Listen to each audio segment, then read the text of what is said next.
সন্ধ্যার এই সময়টা ঠিক আলো আঁধারির অবস্থা। আমাদের যে চর্যাপদের ভাষা রয়েছে তাও কিন্তু আলো আঁধারির ভাষা, অর্থাৎ কিছু পরিষ্কার এবং কিছু পরিষ্কার না।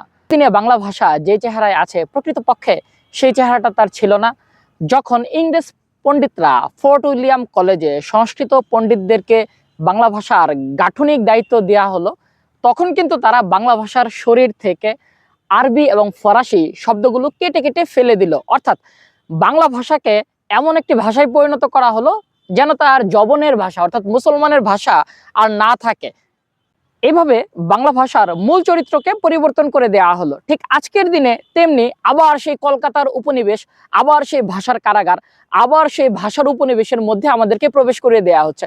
আমরা বলছি যে বাংলা ভাষার যে মূল চরিত্র, যে মূল রূপ, তা হচ্ছে ঢাকার ভাষার মূল চরিত্র, মূল রূপ। অর্থাৎ বাংলা ভাষার রাজধানী হচ্ছে ঢাকা, বাংলা ভাষার রাজধানী কখনো কলকাতা নয়। আমরা সেই সময় ফাইট করেছি ইংরেজদের বিরুদ্ধে, সেই সময় ফাইট করেছি কলকাতার দাদাবাবুদের বিরুদ্ধে।